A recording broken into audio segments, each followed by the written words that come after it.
Good morning.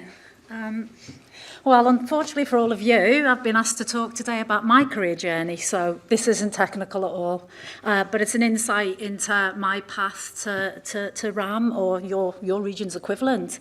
It wasn't a planned journey, but it has been varied, and I think that's helped me develop a breadth of knowledge and experience. I'm going to try and focus on some of the key skills I've picked up and the experiences I've gained along the way.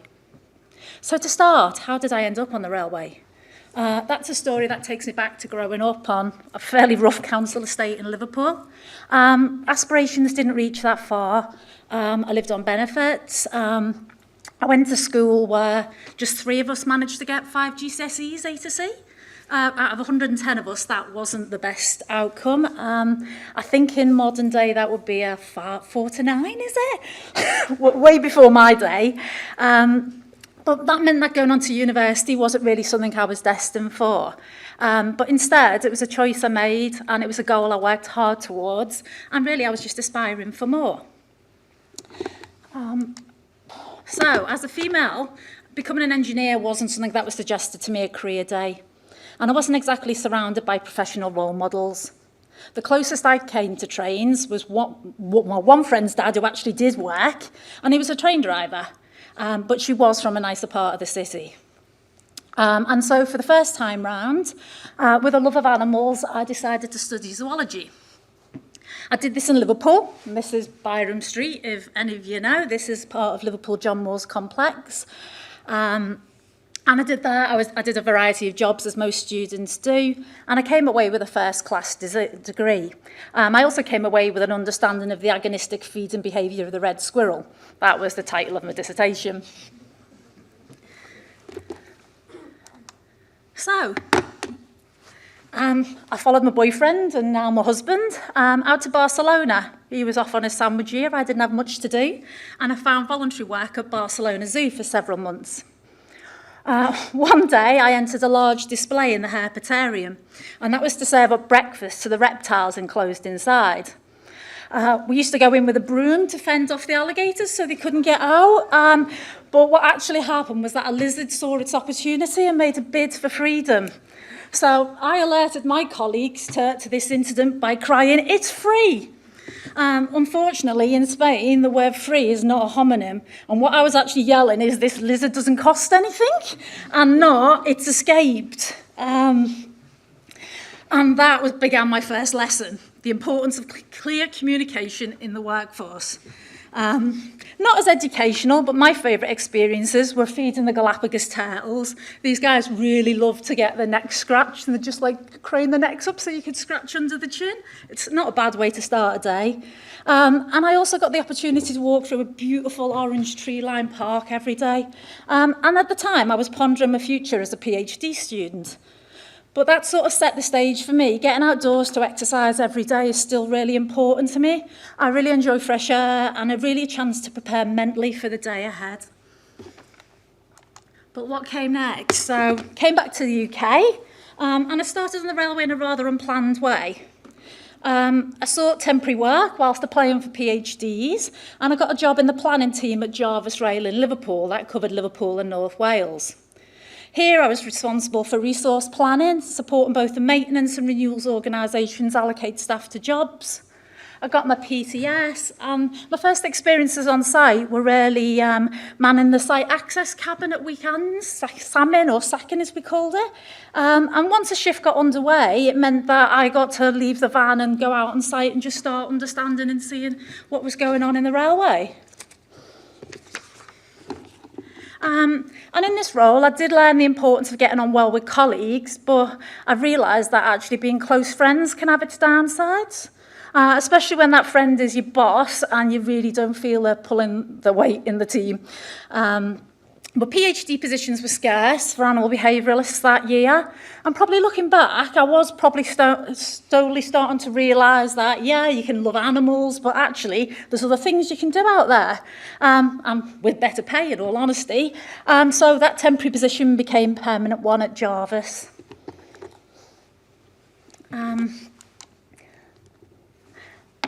But I sought more of a challenge from senior managers, and I got the role leading a scrap clearance project, which was called Operation Clean Sweep. And getting allocated a new job on a Friday to start on the following Monday became a bit of a theme. And it often followed the literal arrival of the Jarvis helicopter when people appeared to be like hired and fired just at a whim. So although I gained lots of experience, interview techniques definitely weren't something I was developing at this stage in my career. But it did give me the opportunity to, and a good taste of working nights, tracking miles down the track to try and find where my staff were working. And something I'd come to later love as TME, but that was in probably a more scenic part of the world.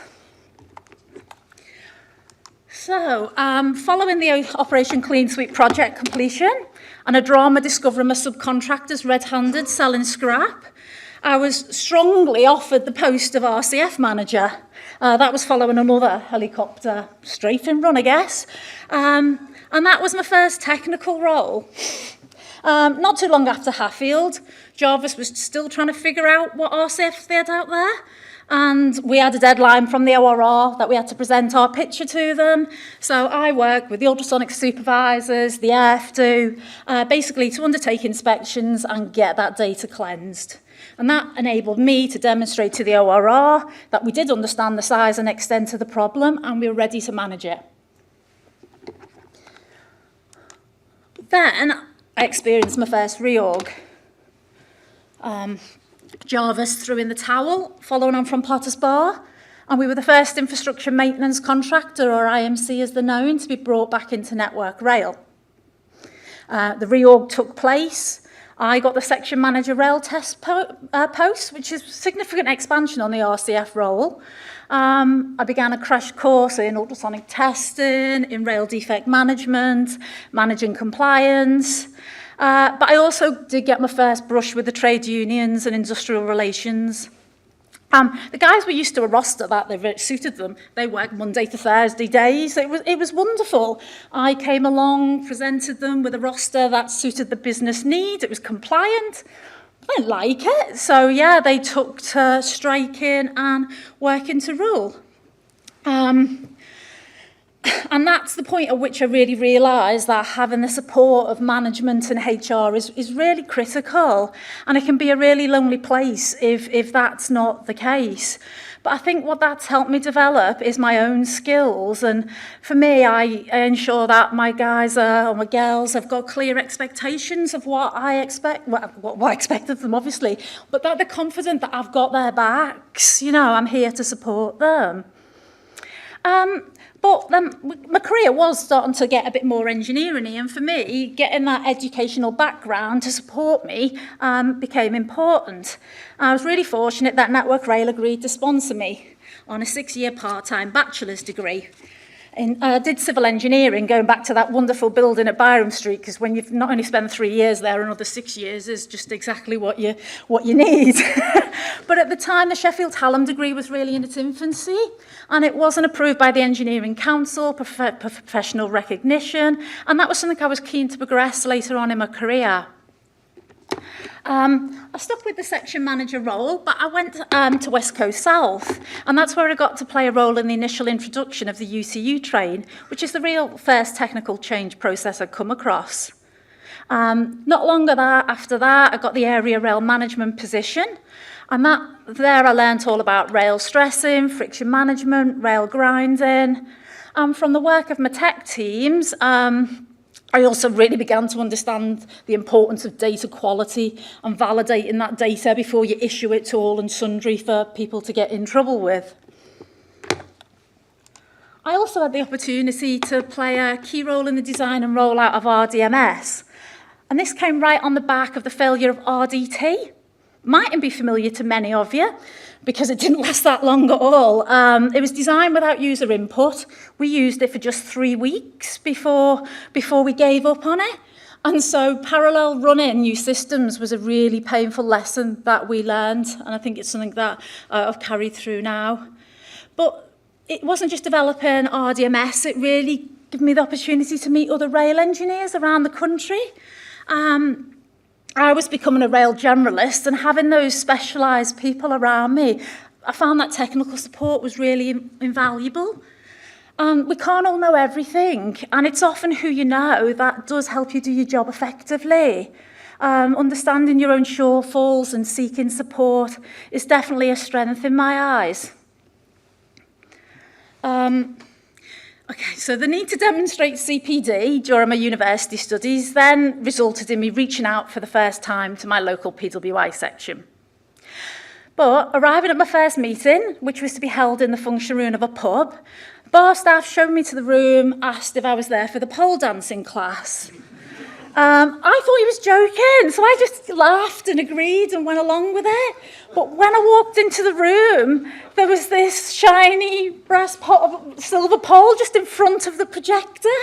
And I was mortified, and I just quickly corrected him and said, no, I'm here to meet some rail colleagues. I felt like a very lone female. I felt like I was junior by several decades. I was meeting with a room of largely retired gentlemen. But the talk was fascinating. I learned all about helical screw piling on the railway, and that really began to bring home to me the benefits of expanding the breadth of my knowledge. So PWI meetings aren't just about the project you've worked on or the thing that you're interested in. You can learn tons more just by giving up an hour of your life. Well, you're certainly not giving it up, you're gaining loads from it. But I also hope that that point marked the start of the really small part I've played in the revival of the PWI, from the retired rail enthusiasts to its current role supporting the CPD and professional accreditation of today's diverse railway engineers. Until recently, I was the North Wales section secretary. I managed to do that for 13 years before I found the next willing victim. And I pulled together this amazing supportive committee, but before that, my job was to arrange technical meetings and all the industry visits that the section did. More recently, I've swapped that role for the Vice President for the North West, which is allowing me, hopefully, to support all of the North West sections with what they want to do. But back to Network Rail. We hit, I think, phase 2A it was in 2008. That's when we got rid of areas and territories, and we created DUs and routes. And the army position was changed. I managed to secure a position in Manchester in the North West RAM team as the Senior Maintenance Support Engineer for Rail. This role allowed me to share the knowledge and experience I've been gaining with newly appointed RMEs who come from different backgrounds. I technically mentored them and supported them implementing new systems and processes. I managed rail TVs for the RAM. We did rail audits on neighbouring routes. I think we've discussed them with some of my colleagues this morning. I also led the authoring of the National Plain Line grinding footprints that many of you may be familiar with now. And I did that alongside some colleagues from the routes. So this took the strategy in Track 001 and basically created something that the planners could implement. I worked with my RMEs to create lubrication strategies for the route and secured the funding for that. That did lead on to my first experience with RABE after the Orsdale Curve derailment. I was interviewed, as one or two of you others may have been. And during that role, I also got the opportunity, I also got an insight, I should say, into the political relationship between Network Rail and the TOCs. And that was through doing the practical research for traction gel applicators, the TGAs or static sandites that were used for autumn mitigation. So this is me taking some readings at Last Alistair with the tribometer, or how we fondly knew it, the random number generator. But yeah, no, so it was serious. I did the work that allowed the product approval. I fed into the new friction management module for TGAs, and it allowed me to get a 25,000 word dissertation for my degree. So if anyone does suffer from insomnia, I can definitely hook you up with a copy of it. My team was evolving during this time to incorporate renewals, and so I began to have an input into the renewals plan by identifying re-railing, to populate and create specifications. So I graduated with a first-class degree in civil engineering, and that meant that the role I was doing was just less challenging because I had more time on my hands, I had more headspace. My boss started to ask me to assist TMEs with track-related issues, and I really had to say to him, I don't have a track background, so I'm really not in the best position to support. And this got me thinking about my next career step, and an ATME role came up on secondment. So okay, on paper it was a step back, but it was going to allow me to continue my development. So typically for an ATME, I managed the tech team, but I was just looking at what they were doing, and these guys spent probably about 80% of the time just doing cyclic sideware inspections. We just had lots of curves, and they just weren't doing the added value stuff with the P-way team. So early on in the days of KLD, I wrote a process that we could implement to allow us to use the KLD data, so the guys and girls were like free to do more added value work. I did the usual, I did the trace reviews with the SMs, I managed the OTM plan and delivery, and one SM and supervisor were really supportive in me getting the experience I needed from a TR07 and undertaking track inspections. And I really thought I brought the P-way and tech teams together. Unfortunately, me and the TME just, well, we didn't get on, I just don't think he liked me. I can't figure out whether he didn't want an ATME, he didn't want a female, or he didn't want me. I don't know, I still can't figure it out. But we had a very strange relationship. One day I'd been helping the supervisor with a rail issue, and he called both of us down to his office, and we stood by the door, and he just started having a scream at me for actually getting involved. And I thought he was joking at first, and then I realised he wasn't. It was just the most bizarre experience. I brought to him rail, and he just didn't even want that input. And it was, yeah, it wasn't great. We were really geographically isolated, so I never saw the senior managers. They never came to the depot. All the TMEs had been on the DU for years. Nobody was moving anywhere. And yeah, I guess it started to take its toll on me. I was losing any sort of self-worth, confidence. It was all getting shot. And I guess my out came accidentally. I'd volunteered to be reliability centred maintenance, or RCM champion, for RDU. And so I was working with the central team, and the guys there encouraged me to apply for a job with them. Yeah, this is us running me running a workshop. I don't know if anyone in the room's on there. But yeah, so reliability improvement specialist, senior engineer, it was called numerous things, but it was basically a role that largely focused on rolling RCM out to track assets around the country.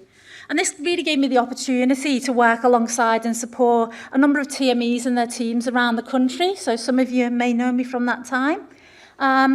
I took the initial plain line template, added in S&C, jointed track, long timbers. And I think the key learning thing I got from that really was considering the root cause of problems and not focusing on the immediate issue or symptom, which we often do when we've got limited time on our hands. But it was really obvious that that bit of it was where we stopped. We created local standards and we just gave them to the teams to crack on.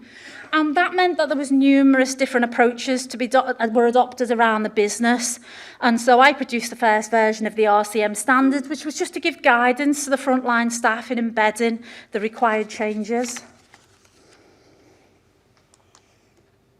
But while I was in that role, I was asked to lead the rewrite of the Asset Management Plan, or AMP standard.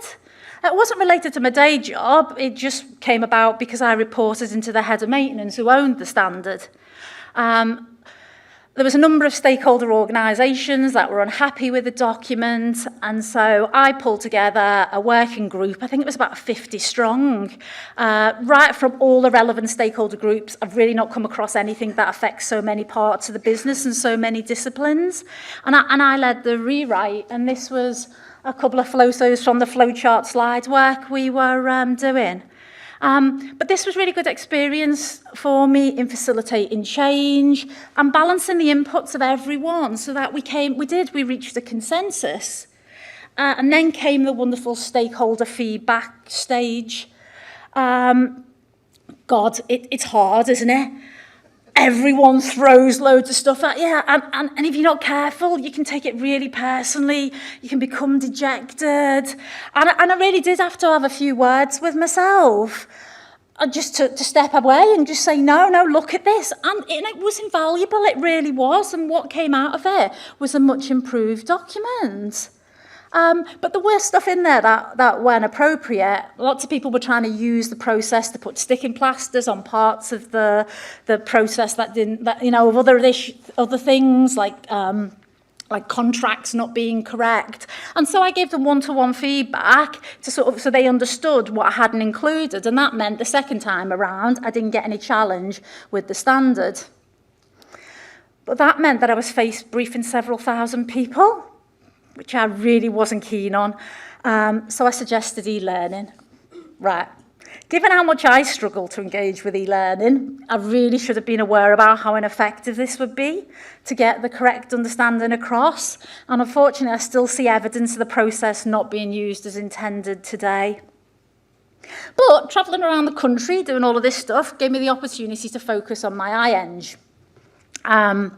My degree allowed me at that point to go through the direct route. So as soon as the PDI offered it, I began. And I think I was, if not the first, I was definitely one of the first successful iEng candidates. And as I've been such a strong advocate, I was really proud. And I'd also beaten my husband as well. He'd come to engineering at the start of his career, but I got there first.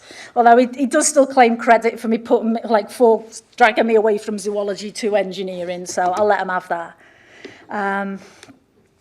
But it can be, you all know, it's a bit repetitive, is RCM, and so after a number of years, I didn't really feel like I was developing or giving so much, and I started seeking a new challenge.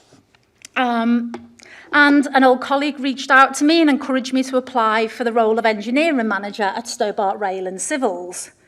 And after 19 years at Jarvis and Network Rail, taking the plunge was a big step, and it didn't last for very long, but I don't regret it. I don't, even for the loss of leave and whatever else, I don't.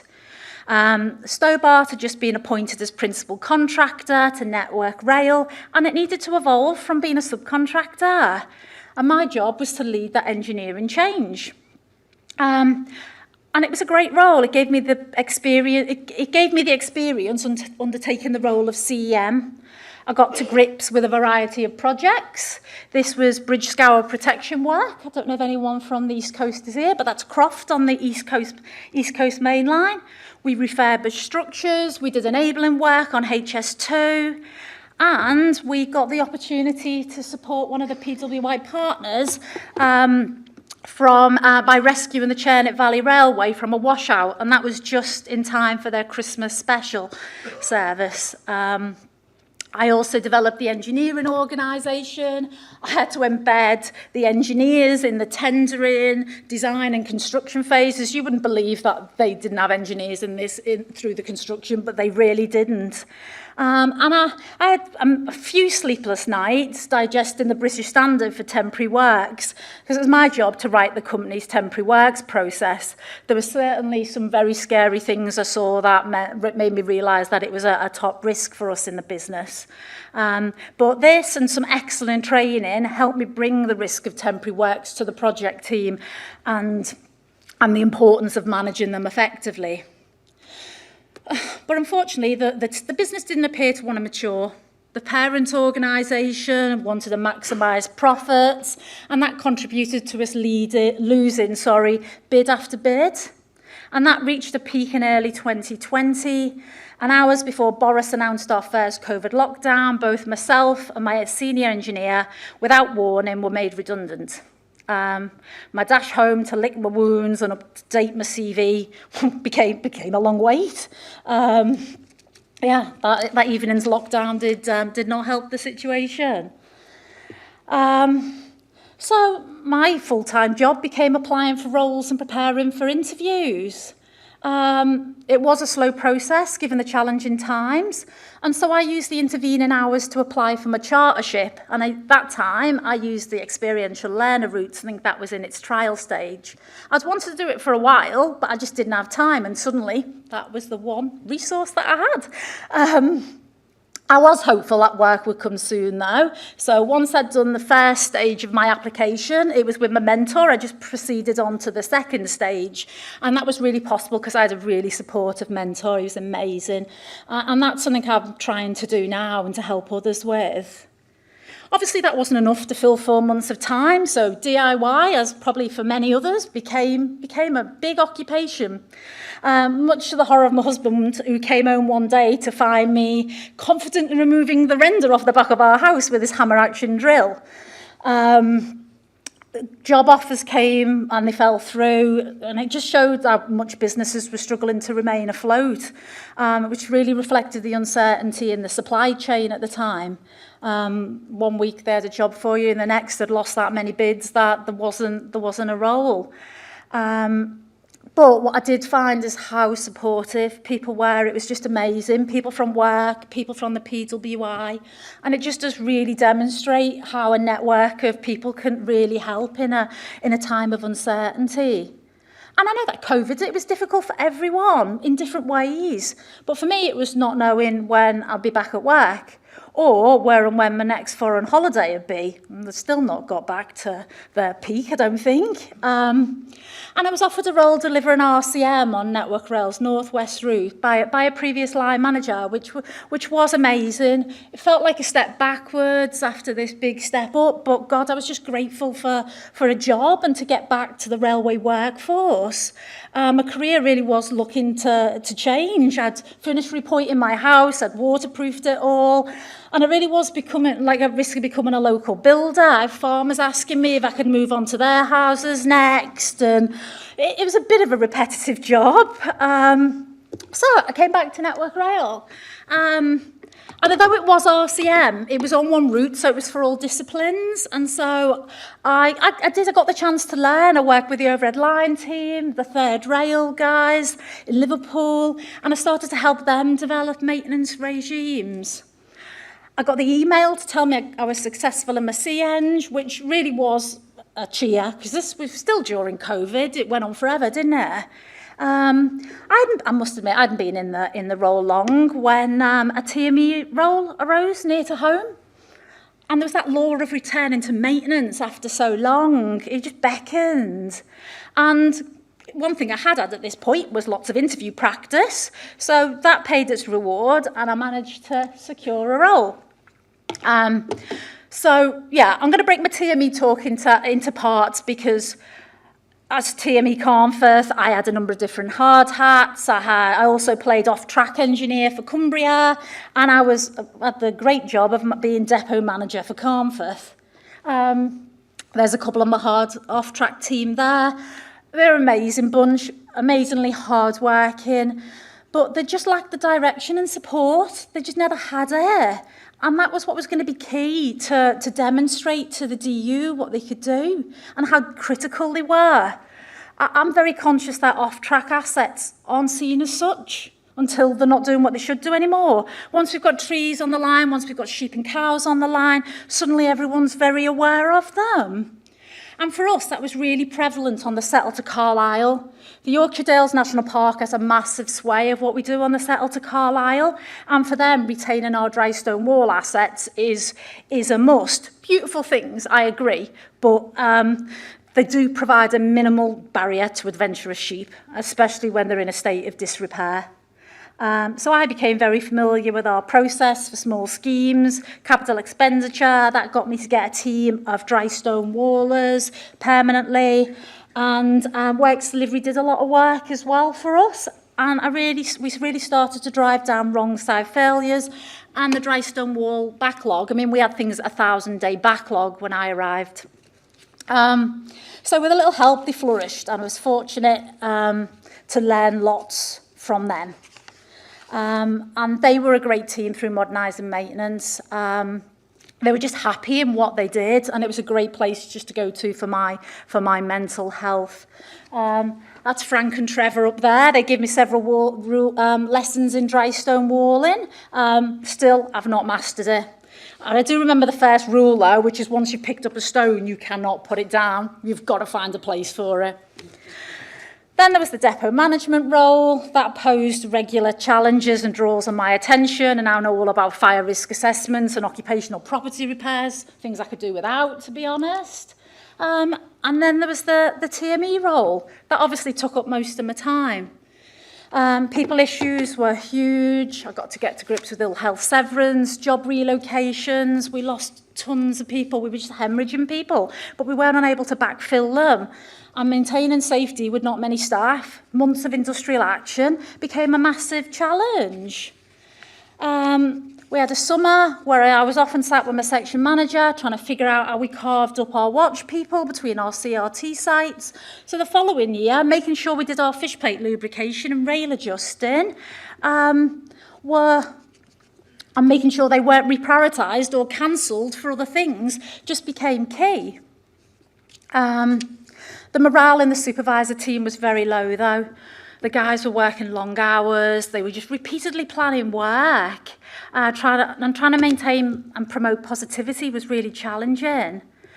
The unhappiness and uncertainty in the frontline team was exacerbated when last year I had a patrol and a maintenance team out. And they had a near miss with a 110-mile-an-hour mail train after the signaller granted the wrong line blockages. And it was one of my young apprentices that would have been struck if he just hadn't stepped out into loop seconds earlier.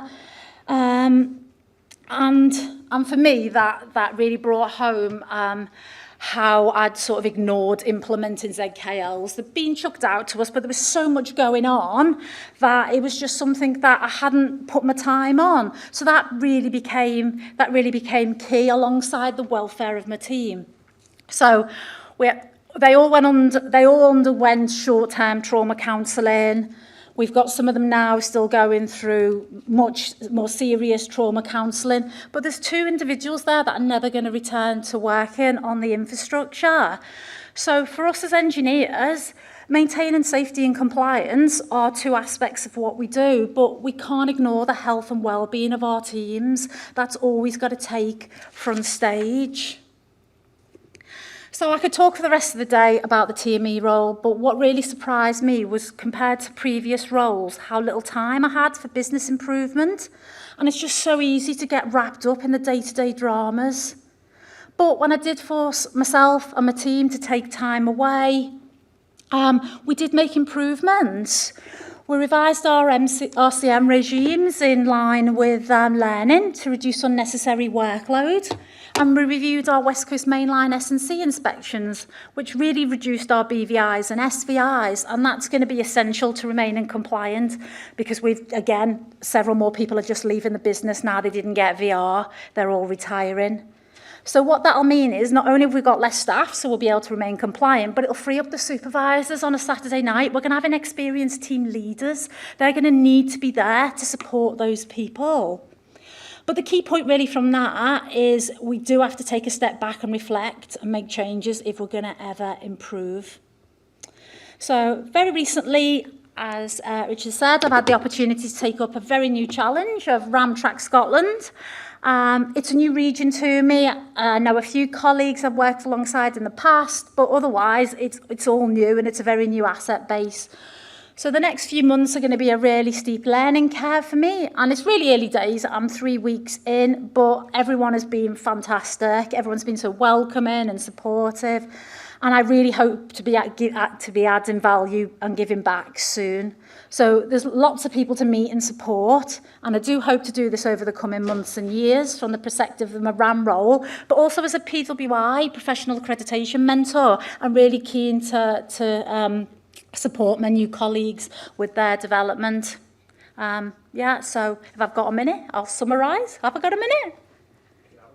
I'm just eating into question and answers so that I don't get asked any. I think you're all bored census by now. So yeah, I'll summarise. So I have had the opportunity to pursue a number of roles over the years, and I've learnt lots from every one of them. I think I've always aspired to try and improve every area I've worked within. But I've learned if you sit to wait for the perfect opportunity, it might never arise.